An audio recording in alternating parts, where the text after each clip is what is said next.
नमस्कार दोस्तों, आप सबका हमारे यूट्यूब चैनल में स्वागत है। तो आज हम लोग पढ़ेंगे मुंशी प्रेमचंद की कहानी पंच परमेश्वर। जुम्मन शेख और अलगू चौधरी में गाढ़ी मित्रता थी। साझे में खेती होती थी, कुछ लेन देन में भी साझा था। एक को दूसरे पर अटल विश्वास था। जुम्मन जब हज करने गए थे तब अपना घर अलगू को सौंप गए थे और अलगू जब कभी बाहर जाते तो जुम्मन पर अपना घर छोड़ देते थे। उनमें न खान पान का व्यवहार था, न धर्म का नाता, केवल विचार मिलते थे। मित्रता का मूल मंत्र भी यही है। इस मित्रता का जन्म उसी समय हुआ जब दोनों मित्र बालक ही थे और जुम्मन के पूज्य पिता जुमराती उन्हें शिक्षा प्रदान करते थे। अलगू ने गुरुजी की बहुत सेवा की थी। खूब रकाबियाँ माजी, खूब प्याले धोए। उनका हुक्का एक क्षण के लिए भी विश्राम न लेने पाता था, क्योंकि प्रत्येक चिलम अलगू को आध घंटे तक किताबों से अलग कर देती थी। अलगू के पिता पुराने विचारों के मनुष्य थे। उन्हें शिक्षा की अपने अपेक्षा गुरु की सेवा शुश्रूषा पर अधिक विश्वास था। वह कहते थे कि विद्या पढ़ने से नहीं आती, जो कुछ होता है गुरु के आशीर्वाद से। बस गुरु जी की कृपा दृष्टि चाहिए। अतएव यदि अलगू पर जुमराती शेख के आशीर्वाद अथवा सत्संग का कुछ फल न हुआ तो यह मानकर संतोष कर लेगा कि विद्योपार्जन में उसने यथाशक्ति कोई बात उठा नहीं रखी। विद्या उसके भाग में ही न थी तो कैसे आती। मगर जुमराती शेख स्वयं आशीर्वाद के कायल न थे। उन्हें अपने सोटे पर अधिक भरोसा था और उन्हें सोटे के इसके प्रताप से आज आसपास के गांवों में जुम्मन की पूजा होती थी। उनके लिखे हुए रहमतनामे या बैनामे पर कचहरी का मुहरिम भी कलम न उठा सकता था। हल्के का डाकिया, कांस्टेबल और तहसील पर चपरासी सब उनकी कृपा की आकांक्षा रखते थे। अतएव अलगू का मान उनके धर्म के कारण था, तो जुम्मन शेख अपनी अनमोल विद्या से ही सबको आदर पात्र बने थे। जुम्मन शेख की एक बूढ़ी खाली मौसी थी। उसके पास कुछ थोड़ी सी मिल्कियत थी, परंतु उसके निकट संबंधियों में कोई न था। जुम्मन ने लंबे चौड़े वादे करके वह मिल्कियत अपना नाम लिखवा ली थी। जब तक दान पत्र की रजिस्ट्री न हुई थी तब तक खालाजान का खूब आदर सत्कार किया गया। उन्हें खूब स्वादिष्ट पदार्थ खिलाए गए। हलवे पुलाव की वर्षासी की गई, पर रजिस्ट्री की मोहर ने इन खातिरदारियों पर भी मानो मुहर लगा दी। जुम्मन की पत्नी कारीमन रोटियों के साथ कड़वी बातों के कुछ तेज तीखे सालन भी देने लगी। जुम्मन शेख भी निठुर हो गए। अब बेचारी खालाजान को प्रायः नित्य ही ऐसी बातें सुननी पड़ती थी। बुढ़िया न जाने कब तक जिएगी। 2-3 बीघे उसर क्या दे दिया, मानो मोल ले लिया। बघाली दाल के बिना रोटियां नहीं उतरती। जितना रुपया इसके पेट में झोंक चुके उतने से तो अब तक गांव मोल ले लेते। कुछ दिन खालाजान ने यह सुना और कहा सहा, पर जब न सहा गया तब जुम्मन से शिकायत की। जुम्मन ने स्थानीय कर्मचारी गृह स्वामी के प्रबंध में दखल देना उचित न समझा। कुछ दिन तक और यूं ही रोए धोकर काम चलता रहा। अंत में एक दिन खाला ने जुम्मन से कहा, बेटा तुम्हारे साथ मेरा निर्वाह न होगा, तुम मुझे रुपए दे दिया करो, मैं अपना पका खा लूंगी। जुम्मन ने धृष्टता के साथ उत्तर दिया, रुपए क्या यहाँ फलते हैं। खाला ने नम्रता से कहा, मुझे कुछ रूखा सूखा चाहिए भी कि नहीं। जुम्मन ने गंभीर स्वर से जवाब दिया, तो कोई यहाँ थोड़े ही समझा था कि तुम मौत से लड़कर आई हो। खाला बिगड़ गई। उन्होंने पंचायत करने की धमकी दी। जुम्मन हंसे। जिस तरह कोई शिकारी हिरन को जाल की तरह जाते देखकर मन ही मन हंसता है, वह बोले, हाँ जरूर पंचायत करो, फैसला हो जाए। मुझे भी यह रात दिन खटपट पसंद है। पंचायत में किसकी जीत होगी इस विषय में जुम्मन को कुछ भी संदेह न था। आसपास के गांव में ऐसा कौन था जो उसके अनुग्रह का ऋणी ना हो। ऐसा कौन था जो उसके शत्रु बनाने का साहस कर सके। किसमें इतना बल था जो उसका सामना कर सके। आसमान के फरिश्ते तो पंचायत करने आवेंगे नहीं। अब यहाँ से कहानी का सेकंड भाग शुरू होता है। इसके बाद कई दिन तक बुढ़ी खाला हाथ में एक लकड़ी लिए आसपास के गांव में दौड़ती रही। कमर झुककर कमान हो गई थी। एक एक पग चलना दूभर था, मगर बात आ पड़ी थी, उसका निर्णय करना जरूरी था। बिरला ही कोई भला आदमी होगा जिसके सामने बुढ़िया ने दुख के आंसू न बहाए। हाँ, किसी ने तो यूं ही ऊपर मन से हूँ हाँ करके टाल दिया और किसी ने इसका अन्याय पर जमाने को गालियाँ दी। कहा, कब्र में पांव लटके हुए आज मरे कल दूसरा दिन, पर हवस नहीं मानती। अब तुम्हें क्या चाहिए। रोटी खाओ, अल्लाह का नाम लो। तुम्हें अब खेती बाड़ी से क्या काम है। कुछ ऐसे सजन भी थे जिन्हें हाथ से रस्सा स्वादन का अच्छा अवसर मिला। झुकी हुई कमर, पोपला मुंह, सन के से बाल, इतनी सामग्री एकत्र हो तब हंसी क्यों न आवे।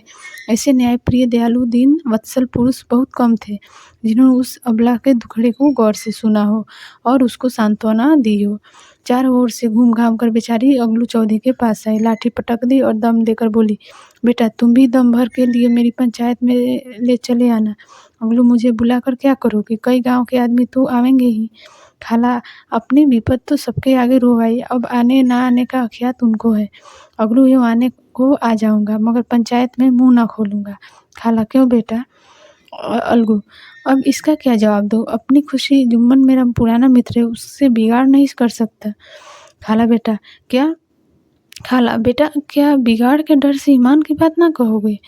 हमारे सोए हुए धर्म ज्ञान की सारी संपत्ति लूट जाए तो उसे खबर नहीं होती, परंतु ललकार सुनकर वह सचेत हो जाता है, फिर उसे कोई जीत नहीं सकता। अलगू इस सवाल का कोई उत्तर ना दे सका, पर उसके हृदय में ये शब्द गूंज रहे थे, क्या बिगाड़ के डर से ईमान की बात ना कहोगे? अब यहाँ से कहानी का तीसरा भाग शुरू होता है। संध्या समय एक पेड़ के नीचे पंचायत बैठी। शेख जुम्मन ने पहले से ही फर्श बिछा रखा था। उन्होंने पान, इलायची, हुक्के, तंबाकू आदि का प्रबंध भी किया था।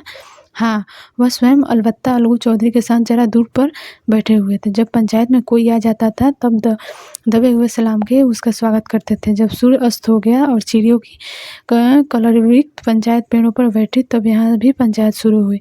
फर्श की एक एक उंगली जमीन पर भर गई, पर अधिकांश दर्शक ही थे। निमंत्रित महाशयों में से केवल वही लोग पधारे थे जिन्हें जुम्मन को अपनी कुछ कसर निकालनी थी। एक कोने में आग सुलग रही थी। नाई तवातोड़ चिल्लम भर रहा था। यह निर्णय करना असंभव था कि सुलगते हुए उपलों से अधिक धुआं निकलता था या चिलम के दमों से। लड़के इधर उधर दौड़ रहे थे, कोई आपस में गाली गलौज करते और कोई रोते थे। चारों तरफ कोलाहल मच रहा था। गांव के कुत्ते इस जमाव को भूत समझकर झुंड के झुंड जमा हो गए थे। पंच लोग बैठ गए तो बूढ़ी खाला ने उनसे विनती की, पंचो, आज 3 साल हुए मैंने अपनी सारी जायदाद अपने भांजे जुम्मन के नाम लिख दी थी। इसे आप लोग जानते ही होंगे। जुम्मन ने मुझे हयात रोटी कपड़ा देना कबूल किया। साल भर तो मैंने इसके साथ रो धोकर काटा। पर अब रात दिन का रोना नहीं सहा जाता। मुझे ना पेट की रोटी मिलती है ना तन का कपड़ा। बेकस बेवा हूँ। कचहरी दरबार नहीं कर सकते तुम्हारे सिवा, और किसके अपना दुख सुना। तुम लोग जो राह निकालो दो उसी राह पर चलो। अगर मुझमें कोई ऐब देखे तो मेरे मुंह पर थप्पड़ मारो। जुम्मन ने बुराई देखो तो उसे समझाओ, क्यों एक बेकस की आह लेता है। मैं पंचों का हुक्म सिर माथे पर चढ़ाऊंगी। रामाधन मिश्र, जिनके कई असामियों को जुम्मन ने अपने गांव में बसा लिया था, बोले, जुम्मन मियाँ, किसे पंच बदते हो? अभी से ही इसका निपटारा कर लो, फिर जो कुछ पंच कहेंगे वही मानना पड़ेगा। जुम्मन को इस समय सदस्यों के विशेषकर वही दिख रहे पड़े जिनमें किसी न किसी कारण उनका बेमस्य था। जुम्मन बोले, पंचों का हुक्म अल्लाह का हुक्म है। खाला जान जिसे चाहे उसे बदे, मुझे कोई उर्ज नहीं। खाला ने चिल्लाकर कहा, अरे अल्लाह के बंदे, पंचों का नाम क्यों नहीं बता देता? कुछ मुझे भी तो मालूम हो। जुम्मन ने क्रोध से कहा, अब इस वक्त मेरा मुंह ना खुलवाओ, तुम्हारी बन पड़ी है, जिसे चाहो पंच बदो। खालाजान जुम्मन के अपेक्ष को समझ गई। वह बोली, बेटा खुद से डरो, पंच न किसी के दोस्त होते हैं न किसी के दुश्मन। कैसे बात करते हो? और तुम्हारा किसी पर विश्वास ना हो तो जाने दो। अलगू चौधरी को तो मानते हो, लो मैं उन्हीं को सरपंच बदती हूँ। जुम्मन सिंह आनंद से फूल उठे, परंतु भावों को छिपाकर बोले, अलगू ही सही, मेरे लिए जैसे रामधन वैसे अलगू। अलगू इस झमेले में फंसना नहीं चाहते थे। वे कन्नी काटने लगे, बोले, खाला तुम जानती हो कि मेरी जुम्मन से गाढ़ी दोस्ती है। खाला ने गंभीर स्वर में कहा, बेटा दोस्ती के लिए कोई अपना ईमान नहीं बेचता, पंच के दिल में खुद बसता है। पंचों के मुंह से जो बात निकलती है वह खुदा की तरह से निकलती है। अलगू चौधरी सरपंच हुए। रामाधन मिश्र और जुम्मन के दूसरे विरोधियों ने बुढ़िया को मन से बहुत कोसा। अलगू चौधरी बोले, शेख जुम्मन, हम और तुम पुराने दोस्त हैं। जब काम पड़ा तुमने हमारी मदद की और हम भी जो कुछ बन पड़ा तुम्हारी सेवा करते रहे हैं। मगर इस समय तुम और बूढ़ी खाला दोनों हमारी निगाह के बराबर हो। तुमको पंचों से जो अर्ज अर्ज करनी हो करो। जुम्मन को पूरा विश्वास था कि अब बाजी मेरी है। अलगू यह सब दिखावे की बातें कर रहा है। अतएव शांत चित्त हो कर बोले, पंचो, 3 साल हुए खालाजान ने अपनी जायदाद मेरे नाम हिब्बा कर दी थी। मैंने उन्हें ताहयात खाना कपड़ा देना कबूल किया था। खुदा गवाह है, आज तक मैंने खालाजान को कोई तकलीफ नहीं दी। मैं उन्हें अपनी माँ के समान समझता हूँ। उन्हें खिदमत करना मेरा फ़र्ज़ है, मगर औरतों में ज़रा अनबन रहती है, उससे मेरा क्या बस है। खालाजान मुझसे माहवार खर्च अलग माँगती है। जायदाद जितनी है वह पंचों से छिपी नहीं, उससे इतना मुनाफ़ा नहीं होता है, माहवार खर्च दे सकूँ। इसके अलावा हिब्बा नामे के में माहवार खर्च का कोई ज़िक्र नहीं तो मैं भूल कर भी इस झमेले में ना पड़ता।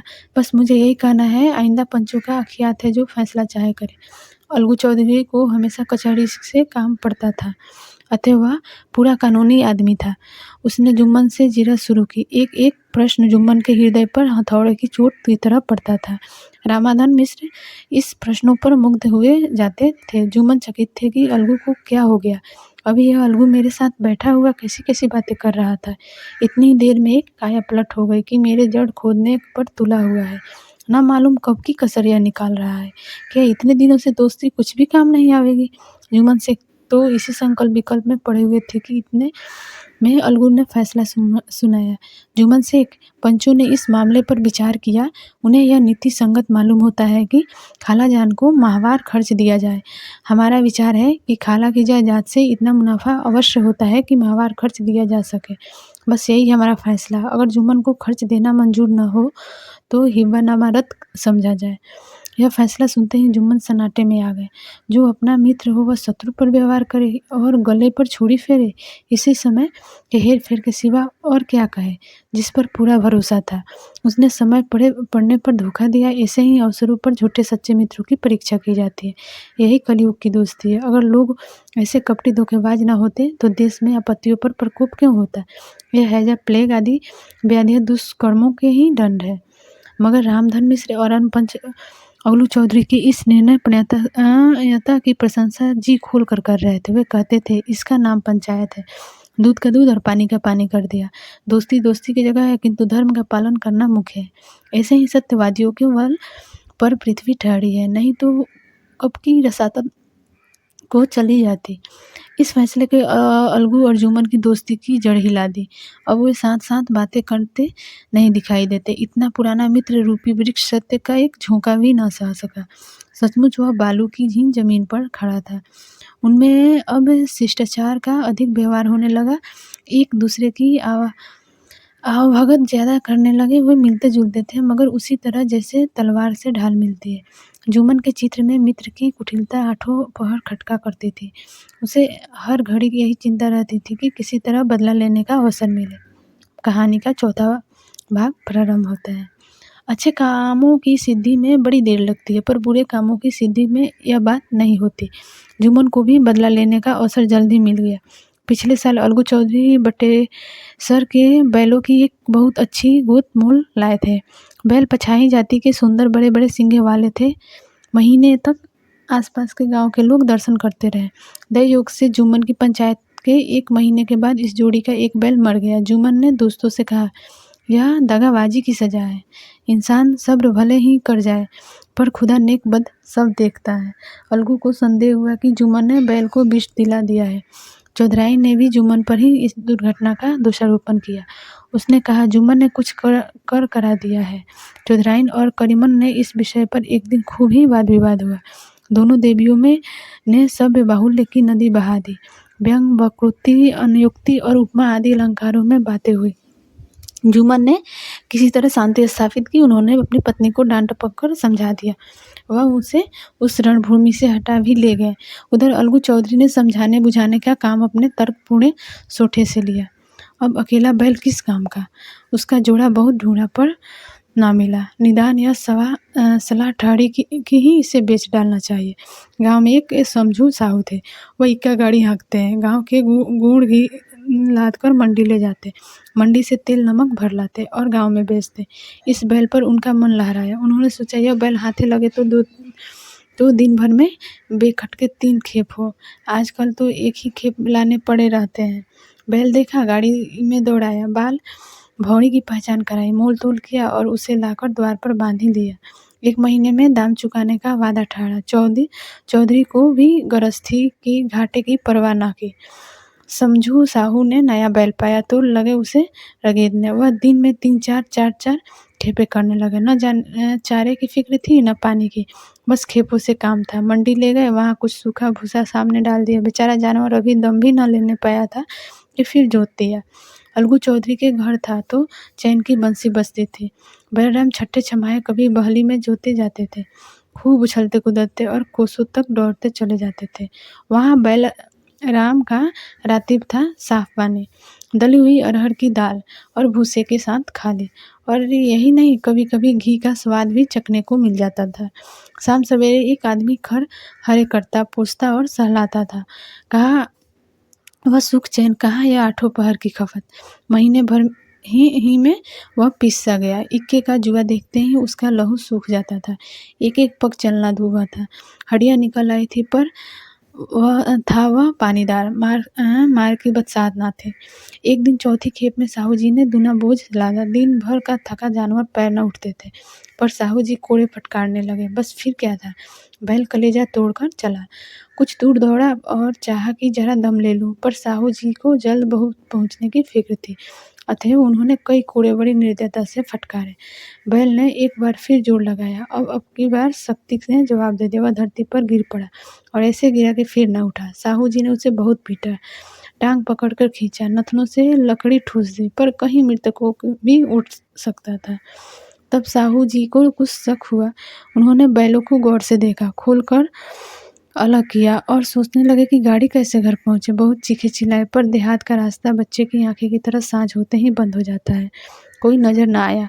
आसपास कोई गांव भी ना थे। मारे क्रोध से उन्होंने मरे हुए बैल पर और दुर्वे लगाए और कोसने लगे। अभागे, तुझे मरना ही था तो घर पहुंचकर मरता। ससुर बीच रास्ते में ही मर रहा, अब गाड़ी कौन खींचे। इस तरह साहू जी खूब जले भूले। कई बोरे गुड़ और कई पीपे घी उन्होंने बेचे थे। 200-250 रुपये कमर में बंधे थे। इसके सिवा गाड़ी पर कई बोरे नमक के थे। अतएव छोड़ कर भी नहीं जा सकते थे। लाचार बेचारा गाड़ी पर ही लेट गए। वही रज्जगा करने की ठान ली। चिलम पी, गाया, फिर हुक्का पिया। इस तरह साहू जी आधी रात तक नींद को बहलाते रहे। अपनी जान में तो वह जागते ही रहे, पर पाँव फटके ही जो नींद टूटी और कमर पर हाथ रखा तो थैली गायब। घबरा कर इधर उधर देखा तो कई कनस्तर तेल भी न दारस। अफसोस में बेचारे ने सिर पीट लिया और पछाड़ खाने लगे। प्रातःकाल रोते बिलखते घर पहुंचे। सहुआई ने जब यह बुरी सुहावनी सुनी तब पहले तो रोई, फिर अलगू चौधरी को गालियां देने लगी। निगौड़े के ऐसे कुलकछनी बैल दिया कि जन्म भर के लिए कमाई लूट गई। इस घटना को हुए कई महीने बीत गए। अलगू जब अपने बैल के दाम मांगते हुए साहू और सुहाइन दोनों ही चिल्लाए हुए कुत्ते की तरह चढ़ बैठते और अंड-बंड बकने लगे। वाह, यहाँ तो सारे जन्म की कमाई लूट गई, सत्यानाश हो गया, इन्हें दामों की पड़ी है। मुर्दा बैल दिया था, उस पर भी दाम मांगने चले आए। आंखों में धूल झोंक दी। सत्यानाशी बैल गले बांध दिया। हमें निगाह पुआ ही समझ लिया है। हम भी बनिए के बच्चे हैं, ऐसे बुद्धू कहीं और होंगे। पहले जाकर किसी गड्ढे में मुंह धुआओ, तब दाम लेना। न जी मानता हो तो हमारा बैल खुल ले जाओ। महीना भर के बदले 2 महीना जोत लो, और क्या लोगे। चौधरी के अब अशुभ चिंतकों की कमी न थी। ऐसे अवसरों पर वे भी एकत्र हो जाते और साहू जी के बराने की पुष्टि करते, परंतु 150 रुपये इस तरह हाथ धो लेना आसान न था। एक बार वह भी गर्म पड़े। साहू जी बिगड़कर लाठी ढूंढने घर में चले गए। अब सहुआई ने मैदान लिया। प्रश्नोत्तर होते होते हाथापाई की नौबत आ पहुंची। सहुआई ने घर में घुसकर किवाड़ बंद कर दिए। शोरगुल सुनकर गांव के भले मानस जमा हो गए। उन्होंने दोनों को समझाया, साहू जी को दिलासा देकर घर से निकाला। वह परामर्श देने लगे कि इस तरह से काम ना चलेगा। पंचायत कर लो, जो कुछ तय हो जाए उसे स्वीकार कर लो। साहू जी राजी हो गए। अलगू ने भी हामी भर ली। अब कहानी का 5वां भाग आरंभ होता है। पंचायत की तैयारियां होने लगी। दोनों पक्षों में ने अपने दल बनाने शुरू किए। इसके बाद तीसरे दिन उसी वृक्ष के नीचे पंचायत बैठी। वही संध्या का समय था। खेतों में कौवे पंचायत कर रहे थे। विवादग्रस्त विषय था यह भी कि मटर की फलिया पर उनका कोई स्वस्थ है या नहीं। जब तक यह प्रश्न हल न हो जाए तब तक वे रखवालों की पुकार पर अपनी अप्रसन्नता प्रकट करना आवश्यक समझते थे। पेड़ की डालियों पर बैठी सुक्की मंडली ने यह प्रश्न छेड़ा हुआ था कि मनुष्यों को उन्हें बेमुरौवत करने का क्या अधिकार है जब उन्हें स्वयं अपने मित्रों से दगा करने में भी संकोच नहीं होता। पंचायत बैठी तो रामाधन मिश्र ने कहा, अब देरी क्या है, पंचों का चुनाव होना जाना चाहिए। बोलो चौधरी, किसको पंच बदते हो? अलगू को दीन भाव से कहा, समझू साहू ही चुन लो। समझू खड़े हुए और कड़क कर बोले, मेरी ओर से जुम्मन से। जुम्मन का नाम सुनते ही अलगू चौधरी का कलेजा धक धक करने लगा, मानो किसी ने अचानक थप्पड़ मार दिया हो। रामधन अलगू के मित्र थे, वह बात को ताड़ गए। पूछा, क्यों चौधरी, तुम्हें कोई उर्ज तो नहीं? चौधरी ने निराश होकर कहा, नहीं, मुझे क्या उर्ज होगा। कहानी का छठा भाग आरंभ होता है। अपने उत्तरदायित्व का ज्ञान बहुधा हमारे संकुचित व्यवहारों का सुधारक होता है। जब हम राह भूलकर भटकने लगते हैं तब यही ज्ञान हमारा विश्वसनीय पथ प्रदर्शक बन जाता है। पत्र संपादन अपनी शांति कुटी में बैठा हुआ कितना धृष्टता और स्वतंत्रता के साथ अपनी प्रबल लेखनी के से मंडल पर आक्रमण करता है, परंतु ऐसे अवसर आते हैं जब वह स्वयं मंडल में सम्मिलित होता है। मंडल में के भाव में पग धरते हैं, उसका लेखनी कितनी मर्मज्ञ, कितनी विचारशील, कितनी न्यायपरायण हो जाती है। इसका कारण उत्तरदायित्व का ज्ञान है। नवयुवक युवावस्था में कितना उड़ंत रहता है, माता पिता उसकी ओर से कितने चिंतित रहते हैं, वे उसे कुल कलंक समझते हैं, परंतु थोड़े ही समय में परिवार का बोझ सिर पर पड़ते ही वह अव्यवस्थित चित्त उन्मुक्त युवक कितना धैर्यशील और कैसे शांचित हो जाता है। यह भी उत्तरदायित्व के ही ज्ञान का फल है। जुम्मन शेख के मन में भी सरपंच का उच्च स्थान ग्रहण करते ही अपनी जिम्मेदारी का भाव पैदा हुआ। उसने सोचा, मैं इस वक्त न्याय और धर्म के सर्वोच्च आसन पर बैठा हूँ, मेरे मुंह से इस समय जो कुछ निकलेगा वह देववाणी के सदृश है, और देववाणी में मेरे मनोविकारों का कदापि समावेश न होना चाहिए। मुझे सत्य से जौ भर भी न टलना उचित नहीं। पंचों ने दोनों पक्षों पर सवाल जवाब शुरू किए। बहुत देर तक दोनों दल अपने अपने पक्ष का समर्थन करते रहे। इस विषय में तो सब असहमत थे कि समझू को बैल का मूल्य देना चाहिए, परंतु दो महाशय इसी कारण रियायत करना चाहते थे कि बैल के मर जाने से समझू को हानि हुई। इसके प्रतिकूल दो सभ्य मूल्य के अतिरिक्त समझू को दंड भी देना चाहते थे, जिससे फिर किसी को पशुओं के साथ ऐसी निर्दयता करने का साहस ना हो। अंत में जुम्मन ने फैसला सुना, अलगू चौधरी और समझू साहू, पंचों ने तुम्हारे मामलों पर अच्छी तरह विचार किया। समझू को उचित है कि बैल का पूरा दाम दे। जिस वक्त उन्होंने बैल लिया उससे कोई बीमारी न थी। अगर उसी समय दाम दे दिया जाते तो आज समझू को फेर लेने का आग्रह न करते। बैल की मृत्यु केवल इस कारण हुई कि उसे बड़ा कठिन परिश्रम लिया गया और उसके दाने चारे का कोई अच्छा प्रबंधन न किया गया। रामाधन मिश्र बोले, समझू ने बैल को जानबूझकर मारा है, अतः उसे दंड लेना चाहिए। जुम्मन बोले, यह दूसरा सवाल है, हमको इससे कोई मतलब नहीं है। झगड़ू साहू ने कहा, समझू के साथ कुछ रियायत होनी चाहिए। जुम्मन बोले, यह अलगू चौधरी की इच्छा पर निर्भर है, यह रियायत करे तो उनकी भलमनसी। अलगू चौधरी फूले न समय उठ खड़े हुए और जोर से बोले, पंच परमेश्वर की जय। इसके साथ ही चारों ओर से प्रतिध्वनि हुई और पंच परमेश्वर की जय। प्रत्येक मनुष्य जुम्मन की नीति को सहारता था और इसे कहते हैं न्याय।